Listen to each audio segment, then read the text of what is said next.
Independent ডিজিটালে স্বাগতম। জুলাই ঘোষণাপত্র নিয়ে সরকার যে সর্বদলীয় বৈঠক আয়োজন করেছিল সেই বৈঠকটি আজ বিকেলে হওয়ার কথা।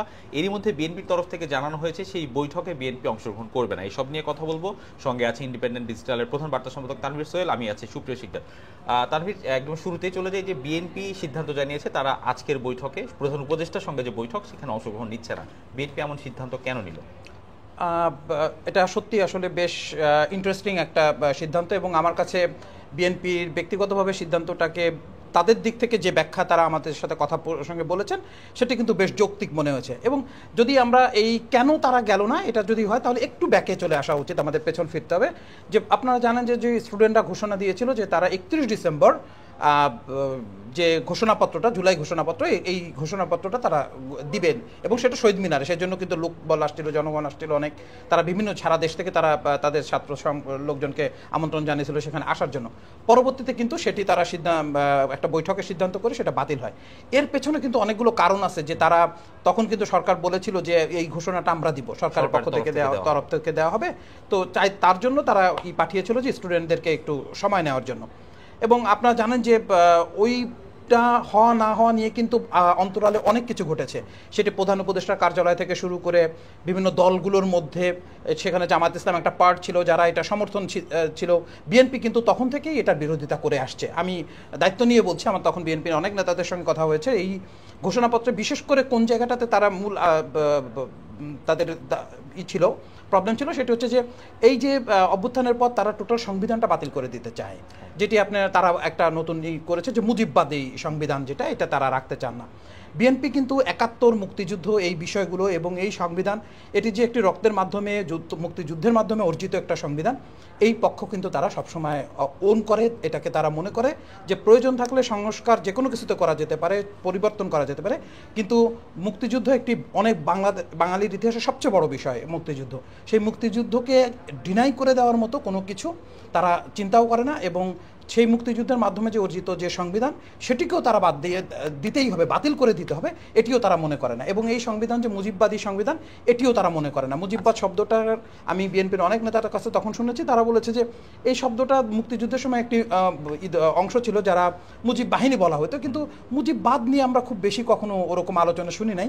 আর সংবিধান যখন গৃহীত হয়েছে তখন কিন্তু সব আলোচনা সমালোচনা সব কিছুর মধ্য দিয়ে, একটা পরিস্থিতির মধ্য দিয়ে, নতুন রাষ্ট্রের মধ্য দিয়ে সেটি হয়েছে। তো 71 এবং এই প্রসঙ্গগুলো যখন একটু সরে আসা হয় তখন তারা মনে করে এটি তাদের অস্তিত্বের জন্য সংকটের জায়গা। কারণ আপনি জানেন যে বিএনপিতে প্রচুর মুক্তিযোদ্ধা রয়েছেন যারা একেবারেই রণাঙ্গনের মুক্তিযুদ্ধ, এবং তাদের প্রতিষ্ঠাতা জিয়াউর রহমান একজন সেক্টর কমান্ডার, জেট ফোর্সের প্রধান, এবং যে ঘোষণাপত্র সেটা আমরা যদি বলি স্বাধীনতার ঘোষণা দিয়েছেন কিনা বা ঘোষণাপত্র পাঠ করেছেন কিনা, সেটা সেই বিতর্কে যদি আমরা নাও যাই, তার এই যে ঘোষণাটা যেটি তিনি দিয়েছিলেন বঙ্গবন্ধুর পক্ষে দ্বিতীয়বারের মতো, তো সেটি কিন্তু আসলে মানুষের কাছে গিয়েছিল বেশি। এবং তখন মানুষ বোঝা শুরু করলো যে সেনাবাহিনী সহ সব মানুষ এই মুক্তিযুদ্ধের সঙ্গে যুক্ত হয়েছে, এবং তারা তখন আরও সহজে ঝাঁপিয়ে পড়াটা তাদের জন্য সহজ ছিল। কারণ ওই সময় কারো হাতে তো আর আর্মস ছিল না, সাধারণ মানুষের হাতে। তারা মনে করলো যে সেনাবাহিনী যেহেতু এটার সঙ্গে যুক্ত হয়েছে, সশস্ত্র বাহিনী যুক্ত হয়েছে, তাহলে আমাদের জন্য এটা যুদ্ধটা পরিচালনাটা অনেকটা সহজ হবে। এবং সেনাবাহিনীর কিন্তু অন্য কোনো উদ্দেশ্য তখন ছিল না, তারা যুদ্ধ করেছে, দেশ স্বাধীন করেছে, এবং তারা সেনাবাহিনীতেই ফিরে গেছে। ফলে এখানে কিন্তু এই বিষয়গুলো নিয়ে কিন্তু তেমন কোনো বিতর্ক বিএনপির মধ্যেও নাই, যেটি হয়তো হ্যাঁ বিভিন্ন সময় রাজনৈতিক কারণে কখনো আওয়ামী লীগ, কখনো বিএনপি একে ওকে দোষারোপ করছে, একে ডিনাই করে দেওয়ার চেষ্টা করছে রাজনৈতিক বক্তব্যের মধ্যে। কিন্তু ইতিহাসের পাতা থেকে এই জায়গাগুলো কিন্তু কখনো আসে না। যেটি প্রয়াত মওদুদ আহমেদ, বিএনপি নেতা, স্ট্যান্ডিং কমিটির নেতা, তিনি আমাকে একবার একটা কথা বলেছিলেন যে একাডেমিক আলোচনায় কখনো মিথ্যা আনা যায় না, তাহলে দেশের ইতিহাস, ঐতিহ্য, কোনো কিছু প্রজন্মের পর প্রজন্ম এটা ভোগ করেন, এবং এটা কখনো আর মানে একটা রাষ্ট্র ব্যবস্থা দাঁড়াতে পারে না। তো এই জন্য তিনি বলেছিলেন, এই জন্য যে তিনি যখন বই লেখেন, বই সত্য লেখেন। হয়তো তিনি মাঠের বক্তব্যে অনেক কিছু বলেন, কিন্তু বইয়ের কথাগুলো তিনি সবসময় আমাকে বলেছিলেন যে আমি কিন্তু বইয়ে যা লিখি সেটা ঠিক লিখি। তানভীর, মুক্তিযুদ্ধর প্রসঙ্গ যখন আপনি আনলেন, তখন মুক্তিযুদ্ধ নিয়ে জামাতের অবস্থান নিয়ে কিছু প্রশ্ন আছে, কিছু প্রশ্ন থেকেই যায়। আমরা দেখেছি এই অন্তর্বর্তী সরকারকে নানা সময় নানাভাবে সহায়তা দিচ্ছে জামাতি, এই নির্বাচন নিয়ে কোনো চাপ দেওয়া হচ্ছে না, বলা হচ্ছে সংস্কার, অন্যদিকে বিএনপি চাপ দিচ্ছে। আজ যে বিএনপি সিদ্ধান্তটা নিল, এতে কি জামাত এবং সরকারের সঙ্গে বিএনপির দূরত্ব আরো বাড়বে? নিঃসন্দেহে বিএনপির সঙ্গে জামাত ইসলামের কিন্তু একটা দূরত্ব এই এই বিপ্লব বা অভ্যুত্থান যেটাই আমরা বলি না কেন তার পরবর্তীতে কিন্তু এটা হয়েই আসছে এটার মধ্যে। এবং আপনি দেখবেন যে জামাত ইসলাম যে ধরনের ভাবে মানে বিপ্লব পরবর্তী বা গণ অভ্যুত্থান পরবর্তী সরকারকে পরিচালনা করতে চায়, এর বেশিরভাগ জায়গায় কিন্তু বিএনপি কোনো না কোনোভাবে সেটা খুব প্রকাশ্যে হোক অপ্রকাশ্যে হোক বিরোধিতা করেই আসছে। সব কিছু কিন্তু তারা মেনে চলে নাই। এবং বিএনপি, আমি আপনাকে লাস্ট একটা ইসে বলছিলাম, বিএনপি কিন্তু মনে করে বর্তমান যে সিচুয়েশন, এই সিচুয়েশনের ত্রাতা আসলে তারাই।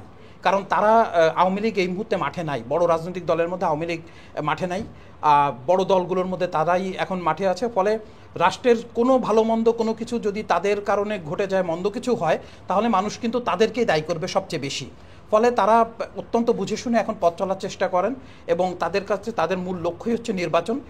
ইভেন আপনি যদি বলেন যে সংস্কার বা এই যে ঘোষণাপত্রের মতো বিষয়গুলো, এগুলোকে বিএনপি খুব একটা গুরুত্ব দিচ্ছে না। তারা মনে করেন যে অবশ্যই একটি বড় আন্দোলন হয়েছে, ছাত্ররা অভ্যুত্থান করেছেন, ছাত্র জনতা সাধারণ মানুষ অভ্যুত্থান করেছেন, সেই জন্য তারা তাকে রেসপেক্ট করেন, সম্মান করেন, সব কিছুই করেন। কিন্তু তার মানে এই না যে আপনি সব কিছু এমনভাবে চেঞ্জ করবেন যেটা আপনার মনে আসবে, যেটা ইলজিক্যাল হতে পারে, যেটি এমন একটি গোষ্ঠীর বক্তব্যকে প্রাধান্য দিচ্ছে বা একটি গোষ্ঠীর স্বার্থকে উল্লেখ করে আপনি কাজ করছেন, যেটি আসলে বাংলাদেশের মানে অস্তিত্ব, মুক্তিযুদ্ধ, স্বাধীনতা অনেক কিছুকেই ক্ষতিগ্রস্ত করছে। যেটি সকালেই কিন্তু ইকবাল হাসান মাহমুদ ইন্ডিপেন্ডেন্টের সঙ্গে কথা বলেছেন, ইকবাল হাসান মাহমুদ টুকু, যিনি বিএনপির স্থায়ী কমিটির সদস্য, তিনিও কিন্তু এটি বলেছেন যে অভ্যুত্থান তো অতীতে হয়েছে, 69 অভ্যুত্থান হয়েছে, 91 হয়েছে, কখনো কোনো ঝামেলা হয়নি।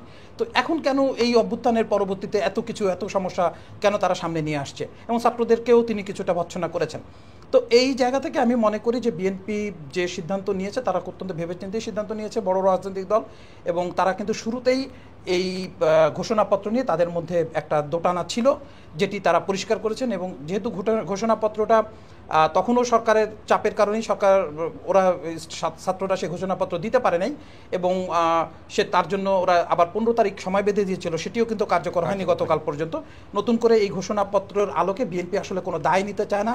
এই ঘোষণাপত্র হয়তো এমন কোনো কিছু ইনক্লুড হতে পারে, যদি সেই বিএনপি যদি ওই বৈঠকে যায়, তাহলে সেই দায় তো তাদের উপরেও থাকে, যে তাদের মধ্যে আলোচনার মাধ্যমেই হয়েছে। কারণ ঘোষণাপত্র আসলে আলটিমেট কী হবে, কী ঘোষণা হবে, সেটি তো সব কিছু না। তারা একটা প্রস্তাবনার মতো দিয়ে আসবে, ঘোষণাটা নির্ধারণ করবে তো সরকার, বা ওরা নির্ধারণ করবে অংশটা। তার মধ্যে যদি এমন কোনো কিছু হয়, বিতর্কিত কোনো বিষয়, যেহেতু বিএনপি একটি দায়িত্বশীল রাজনৈতিক দল এবং তারা বারবার ক্ষমতায় যাওয়া দল, এবং ভবিষ্যতে তারা অন্যতম ক্ষমতায় যাওয়ার যে দলটির সামনে সবচেয়ে বড় সম্ভাবনা, সেটি হচ্ছে বিএনপি। ফলে তাদেরকে এমন কোনো হঠকারী সিদ্ধান্তে তারা যাবে না বা যেতে চাইছে না এই মুহূর্তে, যেটি জনগণ তাদের উপর দোষারোপ করে। এবং বিএনপি নেতারা কিন্তু সকালে এই কথাটাই বলেছেন। আচ্ছা, তানভীর, আমরা যদি দেখি যে 29 ডিসেম্বর যখন বৈষম্য বিরোধী ছাত্র আন্দোলন এবং নাগরিক কমিটি ঘোষণা দেয় যে তারা একটি জুলাই বিপ্লবের ঘোষণাপত্র ঘোষণা করবে, তখন আমরা দেখেছি সরকার এটাতে বাধা দিয়েছে, বলেছে আমরা ঘোষণাপত্র দেব। এরপরে আবার সরকার শুরুতে বলেছে সরকার যে আমরা এই বিষয়ে কিছু জানি না, তারপরে সরকার বললো যে আমরা নিজেরা ঘোষণা দেব। এরপরে এসে সরকার থেকে আবার বলা হলো আমরা ঘোষণা দিব না,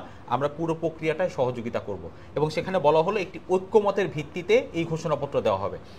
আমরা জানি যে আজকে যে বৈঠক হওয়ার কথা ছিল সেখানে জাতীয় পার্টি যাচ্ছে না, জাতীয় পার্টিকে দাওয়াত দেওয়া হয়নি। পাশাপাশি বিএনপি সকালবেলা বলে দিল যে তারাও যাচ্ছে না। তাহলে এই যে ঘোষণাপত্র দেওয়া হবে ঐক্যের ভিত্তিতে, সেই ঐক্যটা কি আসলে সম্ভব? না, মোটেও সেই ঐক্য মোটেও সম্ভব না। আপনি দেখুন, বাংলাদেশে আপনি স্বীকার করেন বা না অস্বীকার করেন, বাংলাদেশের সবচেয়ে বড় প্রধান দুটি দল হচ্ছে বিএনপি এবং আওয়ামী লীগ। মাঠে নেই, এবং এই দুটি দলেরই কিন্তু যত খারাপ পরিস্থিতি তাদের হোক না কেন, বিএনপি কখনো 32% নিচে ভোট পায় নাই। সবচেয়ে কম যখন তারা ভোট পেয়েছে 32%। আওয়ামী লীগ যখন সবচেয়ে কম ভোট পেয়েছে, তারাও কিন্তু সেটা 40%, যেটা 2001 সালে তারা কম আসন পেল। অর্থাৎ যদি আমরা ওইভাবে দেখি যে দুটি দলের ভোট কিন্তু প্রায় 70% প্লাস, অর্থাৎ ডাইহার্ড ভোট, এটা কিন্তু কমে না। কখনো হয়তো আওয়ামী লীগ বেশি পায়, কখনো একটু বিএনপি বেশি পায়, কিন্তু গড় হিসেব করলে দুটি দলের ভোটের সংখ্যাটা কিন্তু এই। এবং এখনও ভোট হলে সেরকমই একটা পরিস্থিতি তৈরি হবে, হয়তো আসন অনেক বেশি অন্য কোনো দল পেয়ে যাবে বা এই পাবে, আমি ভোটের কথা বলছি।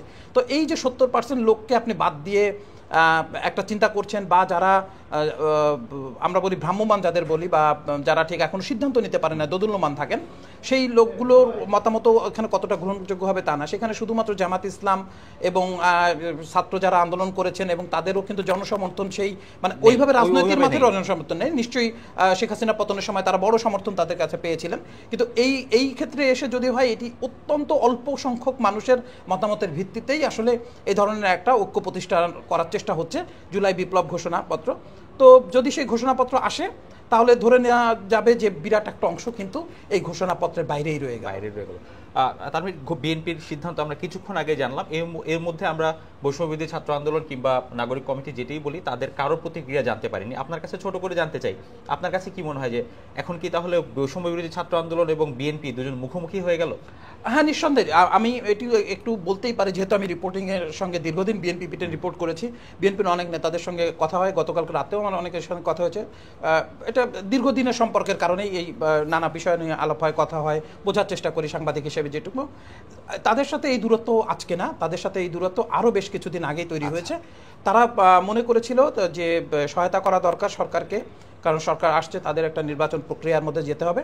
তো সরকারের যে সংস্কার কর্মসূচি এবং স্থানীয় সরকার নির্বাচন আগে করার যে একজনের চিন্তা, এ থেকে মূলত বিএনপির মধ্যে একটা সন্দেহের জায়গা তৈরি হয়েছিল দীর্ঘদিন ধরেই, যে নির্বাচন নিয়ে আসলে সরকার কতটা মানে সিরিয়াস, এটা তারা বোঝার চেষ্টা করছে। এবং পরবর্তীতে কিন্তু তারা দেখেছে যে সরকার এটি চাচ্ছে না, প্লাস এর সঙ্গে জামাত ইসলাম নির্বাচন নিয়ে সিরিয়াস নয়, ছাত্ররা মোটেও না, কারণ তার আপনারা জানেন সুস্পষ্ট তারা বলেছেন যে তারা দল করতে চান, পাশাপাশি তারা বলেছেন যে ভোট দেওয়ার জন্য কোনো আন্দোলন হয়নি, মানুষ মারা যায়নি, ভোটের অধিকারের জন্য যায়নি। সেটি যদি 23 সালের নভেম্বরে যে বিএনপি আন্দোলন করছিল, আপনি জানেন যে অক্টোবরের শেষ থেকে, তো ওই সময় যদি হতো তাহলে সেটা ভিন্ন কথা ছিল, সরকার পতন। তো এইখান থেকেই কিন্তু মূলত দূরত্বের শুরু। বিএনপি মূলত চায় একটি নির্বাচনের মাধ্যমে গণতান্ত্রিক সরকার ব্যবস্থায় ফেরার জন্য, অন্যদিকে অন্যদের অবস্থা আরও ডিলে করা, এবং যে ক্ষমতার অংশীদার হিসেবে তারা আছেন, আমরা যদি বলি যে জামাত ইসলাম এবং ছাত্ররা কিন্তু ক্ষমতার কোনো না কোনোভাবে পার্টি হিসেবে আছেন, তারা মনে করেন এটিকেই আসলে লম্বা সময় হলে তাদের জন্য সেটা বেটার। ধন্যবাদ তানভীর। দর্শক, আজ এই পর্যন্তই। জুলাই ঘোষণাপত্র নিয়ে আসলে কি হয় সেটি পর্যন্ত জানতে আমাদেরকে অপেক্ষা করতে হবে আজ বৃহস্পতিবার বিকেল পর্যন্ত বৈঠকের সিদ্ধান্তের পর। সে পর্যন্ত ইন্ডিপেন্ডেন্ট ডিজিটালের সঙ্গে থাকুন, ভিজিট করুন itbbt.com।